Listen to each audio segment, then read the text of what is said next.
Hello बच्चों, स्वागत है आपका हमारे चैनल पर्सनल ट्यूटर पे। मेरा नाम है ऐश्वर्या शर्मा एंड मैं आपको पढ़ाऊंगी चैप्टर नंबर 4 इकोनॉमिक डेवलपमेंट। ये है इस चैप्टर का लेक्चर नंबर 2। चलिए स्टार्ट करते हैं। हमें स्टार्ट करना है फ्रॉम फोर्थ 5 ईयर प्लान, जो कि था 1969 से 1974 तक। The intentions behind setting the goals of this plan were that India should become self-reliant, government should develop the basic industries, increase the speed of economic development and pay attention to establishing a socialist pattern of society। ये जो fourth 5 year plan था, इसके जो goals थे उन्हें set करने के पीछे इंटेंशन ये था कि हमारी कंट्री सेल्फ रिलायंट बन जाए। मतलब हमें किसी पे भी डिपेंडेंट होने की ज़रूरत नहीं हो, हर फील्ड में हम सफिशेंट हो खुद के लिए। नेक्स्ट, हमारी जो गवर्नमेंट हो वो बेसिक जो इंडस्ट्रीज़ है उन्हें डेवलप कर दे, हमारा जो इकोनॉमिक डेवलपमेंट है वो इंक्रीज़ हो जाए और एक socialist pattern of society set हो जाए। इसका मतलब एक ऐसी सोसाइटी सेट करनी थी जहाँ पे लोग एक दूसरे के वेलफेयर के लिए काम करें, साथ में ब्रदरहुड से साथ में रहें और जो गवर्नमेंट हो वो भी लोगों के वेलफेयर के लिए ही काम करे। 14 major banks in the country were nationalized. This plan did not succeed as expected. The economy had to bear the burden of the Bangladesh war. The expenditure over the refugees had to be borne as well. The Indian economy suffered due to pay raise of government and railway servants and rise in the prices of petrol in the international market. 14 major banks को हमारी country में nationalise किया गया। साथ ही साथ ये जो nationalisation के बाद फोर्थ 5 ईयर प्लान के सक्सेस के बारे में जिस हिसाब से सोचा गया था, जिस हिसाब से प्लानिंग की गई थी, ये प्लान इतना ज़्यादा सक्सेसफुल नहीं हो पाया। साथ ही साथ हमारी इकोनॉमी के ऊपर जो बांग्लादेश वॉर था उसके खर्चे का भी बर्डन आ गया। नेक्स्ट, जो भी रिफ्यूजीज़ थे जो बांग्लादेश से यहाँ आ रहे थे उनका खर्चा भी हमारे ऊपर आ गया। हमारी इंडियन इकनॉमी को बहुत ज़्यादा सफ़र करना पड़ा क्योंकि गवर्नमेंट और रेलवे सर्वेंट्स जो थे उन्हें पे करना पड़ा। साथ ही साथ इंटरनेशनल मार्केट में पेट्रोल के जो प्राइसेस थे वो भी बढ़ गए। तो इतने सारे खर्चे एक साथ आ गए, इसी कारण से फोर्थ 5 ईयर प्लान जो था वो ज़्यादा सक्सेसफुल नहीं हो पाया। फिफ्थ 5 ईयर प्लान था 1974 से लेके 79 तक। This plan was designed with the goal of making India economically self sufficient by elevating poverty. The objective of fifth 5 year plan were as follow: increase the national income, make large-scale employment available, supply education, nutritious food and drinking water, to make facilities of medical treatment available in rural areas, to supply electricity and means of communication, implement social welfare schemes on a wide scale, bring about the development of agriculture, increase the basic industries, purchase food grains and other life sustaining goods by monopoly purchase and make them available to the poor at reasonable prices through a public distribution system। तो ये जो fifth 5 year plan था इसे इस गोल से design किया गया था कि अब हमारी कंट्री इकोनॉमिकली सेल्फ सफिशिएंट आए और हमारे देश से गरीबी कम्प्लीटली हटाई जा सके। फिफ्थ 5 ईयर प्लान के कुछ ऑब्जेक्टिव थे, जैसे हमारा नेशनल इनकम इंक्रीज़ करना, एम्प्लॉयमेंट हमारी कंट्री में बढ़ाना, एजुकेशन सब तक पहुंचाना, अच्छा फूड और साफ़ पीने का पानी सब तक पहुंचाना, रूरल एरियाज़ में मेडिकल ट्रीटमेंट पहुंचाना, इलेक्ट्रिसिटी मींस ऑफ कम्युनिकेशन हर जगह पहुंचाना, लोगों के लिए सोशल वेलफेयर स्कीम्स भी बनाए गए थे जो वाइड स्केल में स्प्रेड किए गए थे, इम्प्लीमेंट किए गए थे। एग्रीकल्चर के एरिया में डेवलपमेंट लेके आना, बेसिक इंडस्ट्रीज़ को इंक्रीज़ करना, फूड ग्रेन के प्रोडक्शन को एंड उसके बाद उसका जो परचेज़ है उसे इंक्रीज़ करना, और दूसरी जो लाइफ सस्टेनिंग गुड्स हैं उनकी जो मोनोपोली है वो इंडिया की इंडस्ट्रीज़ के हाथ में आ जाए, और साथ ही साथ जो गरीब लोग हैं उन लोगों को रीज़नेबल प्राइसेस में सारी चीज़ें मिल जाए थ्रू पब्लिक डिस्ट्रीब्यूशन सिस्टम। ये सारे गोल्स थे of fifth 5 year plan. During the fifth plan, it was not possible to achieve the goals of removal of poverty and increase in employment. लेकिन again जो fifth 5 year plan था वो भी पूरी तरह से सक्सेसफुल नहीं हुआ, क्योंकि दो जो सबसे मेन ऑब्जेक्टिव्स थे, एक पॉवर्टी को हटाना और दूसरा एम्प्लॉयमेंट इंक्रीज करना, ये दोनों ऑब्जेक्टिव्स पॉसिबल नहीं हो पाए. In the 1977 general election, the Congress party was defeated. The Janata Party came to power. The new government ended the fifth plan towards the end of March 1978 and started the rolling plan from April 1978, but it failed. अब क्या हुआ, 1977 का जो general election था उसमें Congress party हार गई and Janata party power में आ गई. जो नई गवर्नमेंट फॉर्म हुई थी उसने फिफ्थ प्लान को वहीं रोक दिया मार्च 1978 में और अपना खुद का एक न्यू रोलिंग प्लान लेकर आए अप्रैल 1978 में, जो कि अगेन फेल हुआ. In 1980 general elections were held for Lok Sabha. The Congress party came to power. The Congress government closed the system of rolling plan and again started planning like before. इसके बाद क्या हुआ, 1980 में फिर general election हुए, क्योंकि जनता party के जो लीडर थे वो ज़्यादा टाइम तक टिक नहीं पाए इंटरनल डिफरेंसेस के कारण. अगेन इलेक्शन हुए और फिर कांग्रेस पार्टी पावर में आ गई. अब जो अगेन न्यू कांग्रेस गवर्नमेंट थी, इसने रोलिंग प्लान को वहीं रोक दिया और पहले की तरह जो 5 ईयर प्लान्स चलते थे उन्हें फिर से स्टार्ट कर दिया. Now coming to sixth 5 year plan, which was from 1980 to 1985. This plan also stressed upon elevation of poverty and employment generation. This plan had the following objectives. जो सिक्स्थ 5 ईयर प्लान था उसके again main जो objectives थे वो यही थे कि गरीबी कम्प्लीटली हटाना और हमारी कंट्री में एम्प्लॉयमेंट जनरेट करना. इस प्लान के ऑब्जेक्टिव्स थे significantly increase the growth rate in the economy, reduce the rate of poverty and unemployment, shape and implement a population policy so that people adopted the small family norm voluntarily and thus keep the population under control. इसके objective थे कि हमारी economy में growth करना, साथ ही साथ poverty और unemployment को हटाना. हमारी कंट्री में इतनी बहुत ज़्यादा पॉपुलेशन थी, तो पॉपुलेशन के लिए पॉलिसीज़ लेकर आना एंड ये मेक श्योर करना कि स्मॉल फैमिली का नॉर्म हर जगह चले और साथ ही साथ कम्प्लीटली पॉपुलेशन कंट्रोल करना. द फॉलोइंग प्रोग्राम्स व implemented in the sixth 5 year plan. ये जो आपको 4 प्रोग्राम्स दिए गए हैं इन्हें बेसिकली सिक्स्थ 5 ईयर प्लान के लिए बनाया गया था और इम्प्लीमेंट कराया गया था. ये थे integrated rural development programme, rural landless employment guarantee programme, national rural employment programme and Salem steel plant. Now coming to seventh 5 year plan, जो कि था 1985 से लेकर 1990 तक. This plan laid stress on food, employment and productivity. The objectives of the plan included, ये जो seventh 5 year plan था इसका मेन स्ट्रेस था खाना, सबके पास खाना पहुँचे, हर किसी के पास फूड हो, नेक्स्ट एम्प्लॉयमेंट हो और हमारी कंट्री की जो प्रोडक्टिविटी है वो इंक्रीज़ हो. इस प्लान के ऑब्जेक्टिव्स थे development, modernization, self-reliance, social justice, improving the techniques of production to achieve an yearly increase in national income of 5% and increase food grain production. इसके ऑब्जेक्टिव थे हमारे देश के हर फील्ड में डेवलपमेंट हो, हम मॉडर्न हो, सेल्फ रिलायंस आए, हम में सोशल जस्टिस आए, नेक्स्ट हमारी जो टेक्निक्स ऑफ प्रोडक्शन है वो इम्प्रूव हो, हमारा जो नेशनल इनकम है वो 5% इंक्रीज़ हो एंड हमारा फूड ग्रेन प्रोडक्शन भी कंट्री का इंक्रीज़ हो.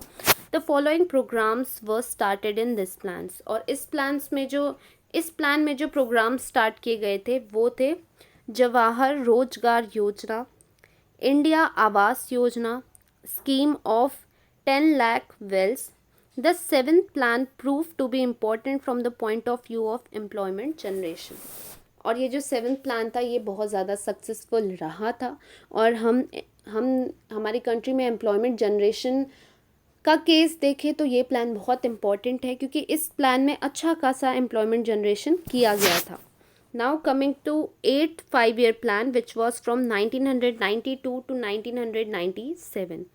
This plan gave a lot of scope to private sector. ये जो प्लान था इसने प्राइवेट सेक्टर को बहुत ज़्यादा स्कोप दिया, बहुत सारी अपॉर्चुनिटीज़ क्रिएट की for private sector. The plan had the following features, ये फॉलोइंग फीचर्स थे इस प्लान के: to maintain the rate of growth in national income at 6.5%, to control the growth of population, to encourage the program of family planning, to remove illiteracy by expansion of primary education। इस plan के features थे कि national income में growth लेकर आना 6.5%। Next, हमारे country में जो बहुत ज़्यादा पॉपुलेशन था उसे कंट्रोल करना, फैमिली प्लानिंग के जो भी प्रोग्राम्स बनाए गए उन्हें इम्प्लीमेंट कराना एंड इनकरेज कराना, हमारी कंट्री से इलिटरेसी हटाना और प्राइमरी एजुकेशन कम से कम हर आदमी के पास हो, हर आदमी को मिले, ये मेक श्योर करना। The following programmes were started during this plan, और इस प्लान के समय ये फॉलोइंग प्रोग्राम स्टार्ट किए गए थे: प्रधानमंत्री रोजगार योजना, महिला समृद्धि योजना, राष्ट्रीय सामाजिक आर्थिक सहायता योजना, mid day meal scheme, Indira महिला स्कीम, गंगा कल्याण स्कीम। तो ये सारे अलग अलग सब्जेक्ट्स को कवर करते थे और ये स्टार्ट किए थे 8 5-year प्लान में। During the 8th plan the importance of the private sector grew. This plan is a reflection of the liberalisation and free market policy adopted in 1991। ये जो 8th प्लान था इसमें प्राइवेट सेक्टर को बहुत ज़्यादा importance दी गई, उसकी इम्पोर्टेंस इंक्रीज़ हुई और ये प्लान रिफ्लेक्ट करता था हमारी लिबरलाइजेशन और फ्री मार्केट पॉलिसी जो हमारी कंट्री ने 1991 में अडॉप्ट की थी। इस बारे में अभी आगे हम पढ़ने वाले हैं, इसलिए I am right now not explaining this. 9th 5-year plan, which was from 1997 to 2002. This plan focused on agriculture and rural development. The objectives of this plan were, अब ये जो 9th 5-year plan था इसका focus था agriculture पे और rural development पे, rural areas जो हैं उन्हें डेवलप करना एंड हमारी कंट्री पे एग्रीकल्चर को डेवलप करना।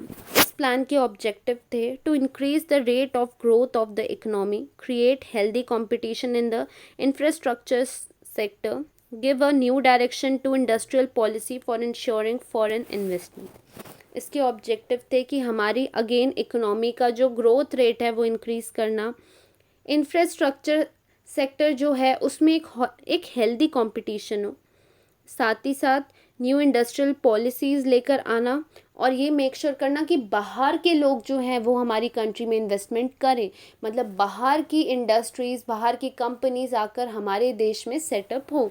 इससे हमारे देश का जो नेशनल इनकम है वो इंक्रीज़ होगा। The following schemes were started during this plan, और ये जो 9th 5-year प्लान था इसमें ये पर्टिकुलर स्कीम्स स्टार्ट की गई थी: स्वर्ण जयंती शहरी रोजगार योजना, भाग्यश्री चाइल्ड वेलफेयर पॉलिसी,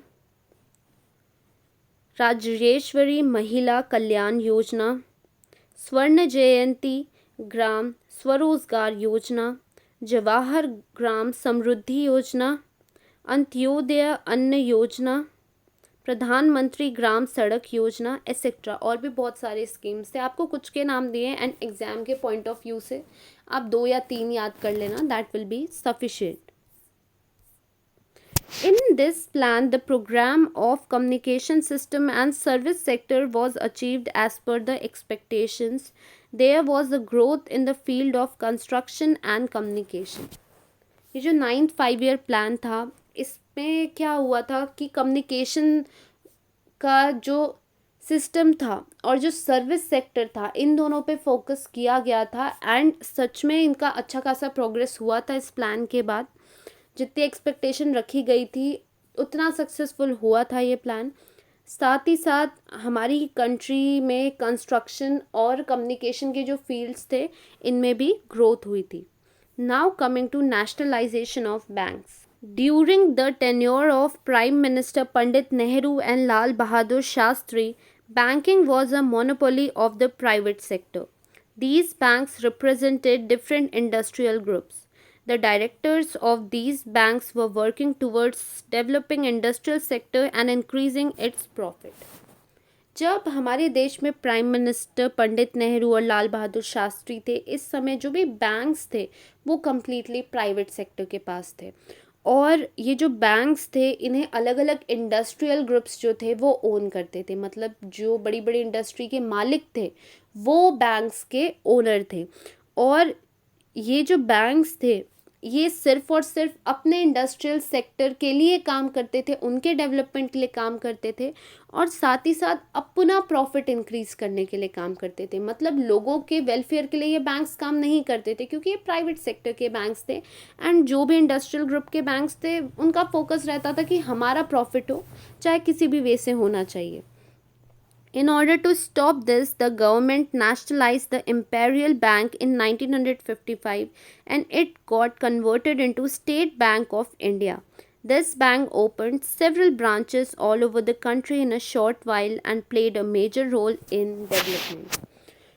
ये जो चीज़ हो रही थी कि प्राइवेट सेक्टर सारे बैंक्स को ओन कर रहे थे एंड वो अपने प्रॉफिट के लिए काम करते थे, ये सारी चीज़ों के कारण हम जो सोशलिस्ट इकोनॉमी की बात कर रहे थे वो कहीं ना कहीं नहीं थी। और इसीलिए गवर्नमेंट ने इम्पेरियल बैंक जो था 1955 में उसे नेशनलाइज कर दिया, उसे पब्लिक सेक्टर का पार्ट बना दिया एंड उसे कन्वर्ट कर दिया into state bank of India. सब जानते होंगे स्टेट बैंक ऑफ इंडिया। और धीरे धीरे ये बैंक के जो ब्रांचेस थे पूरे देश में खुल गए और इसने बहुत मेजर रोल प्ले किया हमारे डेवलपमेंट पे। Background of nationalism. अब इस नेशनलिज्म का बैकग्राउंड क्या था हम देखते हैं। India had adopted a mixed economy after independence. Nationalism of banks was essential to cover the deficits if they occurred while implementing different schemes. हमारी कंट्री में इंडिपेंडेंस के बाद से मिक्स्ड इकोनॉमी का जो सिस्टम था वो अडॉप्ट किया गया था और नेशनलाइजेशन ऑफ बैंक बहुत ज़्यादा ज़रूरी था इस स्कीम को या इस सिस्टम ऑफ इकोनॉमी को इम्प्लीमेंट करने के लिए। Also, the profits of these banks would come into government treasury once they were nationalized. Along with this, the policy of developing small industries and pharmaceutical industries had to be implemented. और साथ ही साथ ये bank को जो भी profit होगा वो फ़ायदा गवर्नमेंट को मिलेगा एंड गवर्नमेंट फिर लोगों के वेलफेयर के लिए काम करेगी। साथ ही साथ जो स्मॉल इंडस्ट्रीज़ को धीरे धीरे डेवलप कराना था, फार्मास्यूटिकल इंडस्ट्रीज़ को डेवलप कराना था, इस चीज़ पे भी गवर्नमेंट काम करने लगी थी। Lal Bahadur Shastri undertook the experiment of the green revolution in order to overcome food shortage and draft. और ग्रीन रिवॉल्यूशन, लाल बहादुर शास्त्री ने ग्रीन रिवॉल्यूशन का जो एक्सपेरिमेंट था वो स्टार्ट किया। भले ये आइडिया किसी और का था, हमने प्रीवियस चैप्टर्स में पढ़ा है, लेकिन लाल बहादुर शास्त्री ने इस चीज़ को इम्प्लीमेंट कराया था ताकि हमारे देश में जो खाने की कमी हो रही थी और साथ ही साथ सूखा पड़ रहा था, इस चीज़ को रोका जा सके एंड कंट्रोल किया जा सके। During the tenure of Prime Minister Indira Gandhi, Congress Forum for Socialist Action, a group in the Congress Party inspired by socialist ideas, made a demand for nationalization of commercial banks. Even the Communist Party supported this demand. और जब prime minister Indira Gandhi का tenure चल रहा था उस समय Congress forum for socialist action एक group था, कांग्रेस पार्टी का ही ग्रुप था जो सोशलिस्ट आइडिया से इंस्पायर था, जो लोगों के वेलफेयर के बारे में सोचता था। उन्होंने ये डिमांड रखी कि जितने भी कमर्शियल बैंक्स हैं हमारी कंट्री में उन्हें सबको नेशनलाइज किया जाए। और जो कम्युनिस्ट पार्टी भी थी उस समय उसने भी इस डिमांड को सपोर्ट किया। और कहीं ना कहीं यही रीज़न था कि गवर्नमेंट ने भी समझा कि कितना ज़रूरी है बैंक्स को नेशनलाइज करना, और इसीलिए सबसे पहले state bank of India imperial bank को नेशनलाइज करके बनाया गया। 20 point program. Prime Minister Indira Gandhi announced the 20-point program on 1st of July 1975 and resolved to make efforts toward rapidly becoming a developed nation. हमारी जो prime minister थी इंदिरा गांधी, उन्होंने 20 point programme announce किया 1 जुलाई 1975 को। क्यों किया था इसलिए किया था कि ये प्रोग्राम एक एफर्ट था कि हमारी कंट्री जो अंडर डेवलप्ड थी उसे डेवलप्ड कंट्रीज़ में, या कह सकते हैं डेवलपिंग कंट्री थी, उसे डेवलप्ड कंट्री में लाया जा सके। The main provisions of the 20 point programme are as follows. जो मेन प्रोविजंस थे इस प्रोग्राम के वो ये थे: land ceiling for cities and agricultural land, equal division of wealth, minimum wages for workers, increase in water conservation scheme. Land ceilings provide की जाए cities में एंड एग्रीकल्चरल लैंड पे, हमारी कंट्री में इक्वल डिवीजन हो वेल्थ का, जितने भी वर्कर्स हैं मिनिमम एक वेजेस फिक्स किए जाए और इतने सबको मिले, और साथ ही साथ वाटर को कंजर्व करने के लिए बहुत सारी स्कीम्स निकाली गई थी इस प्रोग्राम में। Workers participation in industry, national training scheme, freeing bonded labours. Next की ज़्यादा से ज़्यादा वर्कर्स इंडस्ट्रीज़ में काम करने लगे। एक नेशनल ट्रेनिंग स्कीम निकाली गई जिसमें कोई भी किसी भी प्रोफेशन में आता है तो पहले उसके लिए ट्रेनिंग कितनी इंपॉर्टेंट है, एंड स्पेशली पब्लिक सेक्टर के जो भी प्रोफेशंस हैं उनमें ट्रेनिंग प्रोवाइड की जाए। जो भी बॉन्डेड लेबर्स है, कुछ सालों के लिए लेबर्स को फिक्स करके रख दिया जाता था कि आपको हमारे अंडर इतने साल काम करना पड़ेगा और हमारे हिसाब से और हमारी दी हुई सैलरी में करना पड़ेगा, तो उस चीज़ को ख़त्म किया गया। Prevention of tax evasion, economic crimes and smuggling. हमारी कंट्री में जो लोग टैक्स पेमेंट नहीं करते थे उस टैक्स इवेजन को रोका गया। इकोनॉमिक क्राइम्स जो हो रहे थे उन्हें रोका गया, जैसे फॉर एग्जांपल है करप्शन। और स्मगलिंग जो हो रही थी, स्मगलिंग तो हमेशा से चलती आ रही है, चाहे हम ड्रग्स की कह सकते हैं, चाहे हम ट्रैफिकिंग, ह्यूमन ट्रैफिकिंग कह सकते हैं, ये सारी चीज़ों को रोका जाए। Regulation of prices of basic necessities, improvement in the public distribution system.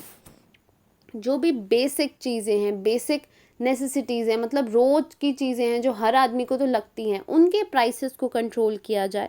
साथ ही साथ जो पब्लिक डिस्ट्रीब्यूशन सिस्टम है उसके थ्रू जो भी ज़रूरतमंद है उस तक खाना पहुँचे, उस तक एजुकेशन फैसिलिटीज़ पहुँचे, हेल्थ फैसिलिटीज़ पहुँचे, ये गवर्नमेंट ने मेक श्योर किया। Improvement in the textile industry by developing handloom sector, waiving loans for weaker sections, housing, communication facilities, making educational equipment available to schools।